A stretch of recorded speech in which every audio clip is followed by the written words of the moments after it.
Big news, we have a new big tool. Am I recording? Yeah. I've shown this a little bit, but I think it's time to let it out for paid subscribers. I even have found a way to get a password here. So um, you're going to have to know the password, and that'll be in the resource glossary. Once this is fully ready to go, I think I'll release it today. But yeah, you're not just going to be able to have the URL. I'm probably going to be changing that password quite a bit as well. So you need that. But here it is, Slate analysis tool. It's work in progress still, but I've got it to a point where I feel pretty good about it. Streamlit application using my projections and Python. So let's talk about some things. Friday night slate. I gotta hang it up a little early today, so I'm gonna just do this video rather than a written out thing. Got some good Friday business going on, and got to cut the grass and get a run in before we do that. So we are going to go through not everything. I just kind of want to show the tool, how to use it. But let's talk about the night, the main night slate. I'm always kind of focused on the DFS angle. So this game, I guess one other thing would be to put the time the game starts on there. That'd be nice.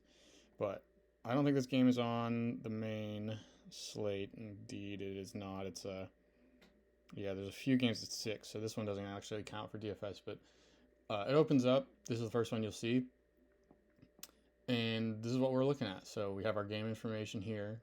As soon as umpires become available, that'll show here. Actually, we should have, so here for the Cubs game, this 220 game, maybe we should start there. We've got umpire, Alan Porter, and this is these are the umpire effects. I think I eventually will get my own umpire effects, but right now these are those ones from Swish Analytics. I'm not sure how good they are at it. I haven't checked it, and I do mean to get my own because I just then I can trust it more. But they're there now, so you can see. I doubt it's like completely made up, but whatever. Alan Porter, home plate umpire, 3% boost in strikeouts, 9% boost in walks. This is what I'm kind of confused about. Like again, this isn't my number, but so don't take us to the bank or anything. But how can you be a plus in strikeouts and in walks? You would think that those two would be pretty conversely related. If you're calling a lot more strikeouts, then shouldn't you also be calling fewer walks? Unless that's a bug. I can check right now on the fly. Let's just see what this says. The number's right. This is what that's what it says. Anyway, I'll look into that eventually, but you got your wins. This Chicago windy game here. I'm kind of feeling it myself here. So early game, you're looking at a lot of wins. Of course, if you're looking for home run stuff, you're probably not going to get it against Corbin Burns, and we can go see, down here in his stats. So you can see the projections here. This is my daily projection. It'll just match whatever you see wherever you look at the projections. So, probably we'll add more stats here eventually, but now these are kind of the big ones I like to look at. K to walk, swing and strike, ball rate, expected WOBA. This doesn't. One thing I do want to add is like ground ball rate, home runs allowed, and stuff. But you can tell that pretty well. Like if you got green here, you're probably not allowing homers, and everybody knows that about Corbin Burns. We got green in the xWOBA, which means good for him. 308 xWOBA to righties, 277 to lefties. Really tough. Those are really low numbers. So that's what you see there. Colin Ray, on the other hand, not nearly as good. We have a little orange. Red is going to be bad. Those are bad numbers for the pitcher. I do think that there might be a few of these colors that need patched up, and maybe we'll see that along the way. But so you're probably looking at some lefty Cubs to maybe have some success here with the winds blown out. Although by the time I get this video out, it might be too late. This game is starting in 40 minutes, so I don't know. Maybe we'll try to hustle through this, but basically, I'm just going to give you this tool, and you can run with it, and I'll just try to explain all the questions that I think will come up. So you even have your pictures there. Look at me. I'm getting even like a little bit artistic, right? Pretty cool. 24, 25 stats, projections today, and then we go down here. This is the hitter part. But if you want to see bullpens, click that check marks. I didn't want to inundate with stuff we don't really care about, so we can hide that if you don't want to. But you can see the bullpen rankings here. I rank each bullpen each day with a script based on their basically how hard they get hit and kind of the expected ERA. These kind of match up. So Arizona bullpen today, it'll also, this is usually a pretty good, a better bullpen. So what this is nice. It'll show you who's unavailable. So Arizona, I think, would usually rank well above 22nd. This is 22nd out of the 30 bullpens pitching today. So they're down Puck and Thompson, two pretty good arms there. Well, at least one very good arm. So these numbers are calculated from this list of pitchers, not including Puck. So the Cubs have a little bit of a boost there, probably not having to face AJ Puck, who's pitched the last 2 days. Chicago's bullpen, not a ton, well, just one slot better. They're not very good. Keller, Tealbar, Mayweather, you can see the numbers here. Not a lot of strikeouts except Hodge in this bullpen. So maybe some late runs, some late home runs. It's pretty good run environment, I would say, for this Cubs game. So we can put that away. There's also see the splits here. You got 4 righties available, 6 righties available over here for the Cubs, who kind of have a loaded bullpen right now. It looks like rolling with 8 guys, while I guess the key is they don't have anybody unavailable, while the D-backs are going to have to go with these. But 2 lefties for them, 4 righties. Let's hide that and go to the hitters. So we've got a bunch of different things to show you for the hitters. I just got a drop down here. Going to kind of let you pick what you want to see. I defaulted it to the best matchups. This comes right from that cheat sheet. The hitters versus similar. This is actually basically just a copy of the boom hitters with a little bit less of criteria, so you can see a few more hitters. But good sign for the scripting that it's not recommending anybody against Burns, because that makes a lot of sense. But lefties and Gurriel on the D-backs are profiling pretty well. But you can see here, like Carroll, great spot, 13% barrel rate against pitchers like Colin Ray. With the wind blowing out, I would say it's probably a good idea to get some Corbin Carroll action if you can. All right, so projections, you can just see the whole projection here. I feel like most people aren't going to be using this. This game's not on the DFS slate. So the position and salary, actually this should be fixed pretty soon. The position should show up eventually. That's a bug that should actually work the next time I reload this. But so that's my projections. I think we'll get more into the DFS stuff over here, and we don't care too much about that. But you can look at your stats. You can look at this is just the last 2 years total stats. So Corbin Carroll, this is not matchup dependent at all. It's just what he does, what he's done in the last 2 years. You can then look at splits. Sorry. Your splits. So this will be Carroll, Perdomo. This is the Diamondbacks against righties and the Cubs against righties, because that's who they're facing here. So that matches up. You see a little bit of a fire emoji here. We had that for the Detroit. We saw that with Job and with Raggins in that KC Detroit game. This looks at last 10 days for hitters and last 20 days for pitchers, last 3 starts basically for the pitchers, just to see if they're meeting some criteria which deems them very hot. So Kyle Tucker's really, it's based on chase. Are you not swinging at bad pitches, and are you crushing pitches that you are swinging at? I'm not going to give out the sauce there. It doesn't really matter. But if you see that, it means the guy's in pretty good form. And it's not even dependent on the box score result. You might see a guy, I think Jordan Westberg has an emoji here today. And I don't think his results have been great, but he's been hitting the ball really hard. So it kind of cuts through that box score randomness. So that's a little fun thing I put in. I don't really believe in it, as I've talked about before. I think it's just kind of random what happened in the last week. Doesn't really mean anything, but lots of people disagree with me there. So I'm giving you that. So yeah, there's your split stats if you just want to see what they do against the handedness of the pitcher they're facing today. Matchups, this is the copy of best matchups. It's just everything from that hitters versus similar thing on the cheat sheet. So it looks at Corbin Carroll, just take one example, Corbin Carroll against Colin Ray, but it's not against Colin Ray, but against pitches that move a lot like the ones that Colin Ray will throw. So it doesn't have a small sample problem, because if you just looked at Colin Ray, you'd probably have a handful of plate appearances at most. But if we can isolate some pitchers that are a lot like him and then kind of focus in on Carroll, what he does there. So that is pretty nice to have, and we can just see all these lefties really lighten up against guys like Colin Ray, who's kind of a soft tossing, not very good right-handed pitcher. So that makes a lot of sense. All right, so that's that. We can maybe, I don't know, let's look at who are the top hitting. So like the Mets are in a really good spot, as we'll see here. So let's pull this one up. Lots of green all over the place here for the Mets. Miles Michaelis, you can see, just really struggling. 15-16%, all under 20% K rates. Doesn't walk anybody, which is actually pretty good, especially for a guy like Juan Soto. The times that Juan Soto doesn't have like a great DFS game would be the times where he can go 0-for-5, and he hasn't been that great this year, but oftentimes you kind of see him not being worth the price because he just walks so much and you only get 2 points for a walk. We really want contact, and Miles Michaelis is not someone that is going to go walk a lot of guys. Maybe it's different with Soto. I don't know. Like maybe he's willing to pitch around, but just generally, Michaelis likes to throw a lot of strikes and lets a ton of balls in play. None of this, the hard contact and stuff, isn't a terrible. He's not showing up red here, but he's really not an imposing matchup. So the Mets are looking pretty nice. My model really likes to pick on lefties, especially against Miles Michaelis. And I think we'll see that. So this is the main page. I mean, I'm going to add more stuff. This has been really enjoyable for me to. That's interesting. I would also maybe like put some game log stuff in here as well, just more stuff to look into. But this is what I've got so far. Again, it's going to continue to work at it, but I wanted to get it out for this nice Friday and this big weekend here.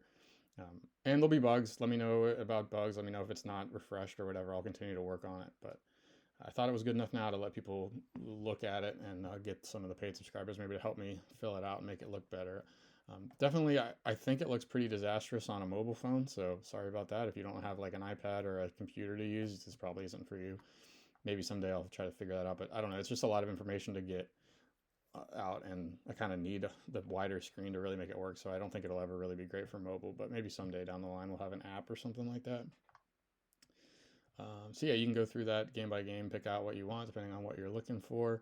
Now, if you're just looking at, you just want to see the projections for the day. So here's the hitter projections. We'll start with this. This is basically the same stuff from my projections, the Google Sheet or the Tableau file, whatever you use. Same stuff there. Cut out some stuff. I don't have the full detailed projection. If you really want that back in, I can add it, but I don't have like runs, RBIs, etc. I'm just kind of looking at the main things, the overall scores, lineups, matchups, whatnot. So let's get some of these. You can go ahead and just, we have to use this one here. I should fix that just so that applies, but you can go ahead and look at the main slate just by clicking that, and then that will tell you can get your highest values. This will be patched up. I should have fixed this first, but there's a lot of missing values and stuff. That's been taken care of. I think I just need a refresh. Actually, let me try that. Let's see if that did it.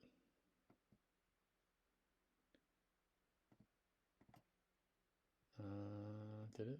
Yeah, no. Still a lot of missing salaries, but that's fixed on the thing. So again, like something for me to look at, but whatever. Once I get this all squared away, there's your value leaders. You can sort by DraftKings points, whatever. You can search by position. I've kind of advised that. That's how I do it when I go through my projections, looking at like DFS stuff. I kind of just go position by position and fill out the best guys. And some of these colors aren't, I don't know, maybe I need to adjust the colors. Like 9.6 is pretty good, but I think I made it green only when it's like over 12 or something like that. But tried to give you some color coding just to kind of see quickly without having to compare numbers together. But yeah, you can go to that, just search a position, you find it. So there's Soto with the green, salaries, red is higher. I guess I don't really need to go into that. Ownership over here, floors and ceilings, all that good stuff. Now we got some extra buttons up here. We can look at the projection highlights. This is kind of cute, right? Your top home run projections with the pictures and the numbers, and then your top home run projections over average. So this looks at the season, the normal projection I have for a guy on the season, and compares today's with that. So these are the guys, the top 5 over average, if you want to see that. The boring part is that this top part will probably be pretty similar most days. Trout, Ohtani, Judge, Soto, Alonso, you're going to see a lot of them. But if you just want to see, actually what I didn't add yet is I forgot to add the actual full data on this. I have the full data on DK, the fantasy point projection, and the home run projection over average, and I meant to add that, so I'll add that soon. Don't worry about that. But if you want to look at team projections, just the kind of the best spots for teams, here we have 2 tables here. Again, no colors or anything yet, but the data is there. This will give you the top overall. On the left here, it's top raw projections. So 82.22 points for those Mets 9 hitters in the lineup, and then that sorts by that. But you can sort by runs, home runs, or steals. I've said this before. The model isn't really written to project team runs and stuff. I'm not really saying that I would expect the Mets to score 6.7 runs tonight, and therefore I don't know if some sports book is saying 5.8. I'm not saying that I'm like projecting to beat that, but it's at least good to just compare teams together, right? Like apples to apples is good. Like you can project So I think the Mets will score the most points and like about this much more than the second team. I'm not saying 6.7. Like, don't take that to a game bet, but compare it with the other teams you can see. So the bottom, you can go all the way down to see Detroit against Ragans, Tampa against Rodon, et cetera, et cetera. Home runs as well. Over here, you just have your, this is the full information about over average. So this number will match today DK with over here. So these two columns match. But what this shows you also is what the average projection for that lineup is on the season, and then it'll show you the boost here. So the Mets today are projected 19% more, 19% better than usual. And if you want to do the same for home runs, that looks formatted weird. I got to fix that as well. So again, we're finding things to fix, but this is just 33%. It's not 133. You could kind of see that by yourself. 1.96 today, 1.47 today. So that's 33% more, but just a formatting issue there. So kind of good to see maybe general offenses to stay away from. They'll usually be pretty obvious. I mean, the Tigers against Dragons, it doesn't take a genius to know that that's not a great spot for run scoring for them, but I don't know. It's a little bit interesting. Maybe like the Rockies at home projecting 4% below their league average. Again, another thing I should probably use is just in those in those hitters parks. Maybe I should be comparing Colorado's with their home average. That would make a lot more sense. So yeah, again, things to change and stuff, but lots of cool stuff going on. So yeah, that's the hitter projections, and it's still not nearly as user friendly as like the Tableau dashboard is. So I would say you can use that if you're really getting into DFS, but just another tool. I'm not taking anything away. I'm not replacing anything. And this one should just run by itself without me having to even do anything to it once it's all good. Pitcher projections, now we have the same thing, just a full table of projections. You can sort it to the main slate, see their values, see the guys. Pitch counts are there. That one doesn't seem right to me. I don't know, about 80 pitches for Winkowski. I'll have to take a look at that. Okay, but pretty self-explanatory there. Filter by team. Arizona's not on the main slate, so that's why you don't see anything there. Dodgers, I'm not sure exactly why you would do that, but you can do that as well. You can even search by opponent if you want. If I could spell it right. There you go. So that's DeGrom against the Dodgers. Clear that. Highlights, again, same thing. Top projections, 5 guys here. Is the top 5 pitcher projections of the day. And then your highest over season average. So Ragans really projecting well, 25.7 today, 17.7% usual. Crazy boost for him. Gore, Peralta, Dollander, and Wheeler as well. And then the opposite way, the lowest projection, so Jackson Jobe, he's average at 16.6, but his recent performance has kind of made the model lower the K expectations. So that's what we see here, and we're not liking him very much anymore. So there's your top 5 and bottom 5 in terms of today's matchup, how that changes their projection. Brian Wu, just the Blue Jays really don't strike out. That's what that's about. You might be thinking like Blue Jays, not a good offense. Brian Wu in really good form, but the Blue Jays just really get a lot of balls in play, and that is really important on DraftKings at least, which is that's what I do all the projections based on. So all the projection point totals are the DraftKings scoring system, which is similar enough to most leagues that I think it's fine, but it is pretty heavy on the strikeouts. So you'll see guys projecting pretty low against offenses like the Blue Jays who don't strike out a lot. So some things to fix, some things to add. Feel free to send in your wish list. I'm not going to go out of my way to add everything everybody wants, but I'll take some good ideas and enjoy. I don't know. The link will be in the resource glossary, and that password will be there as well. So, yeah, let me know and enjoy it.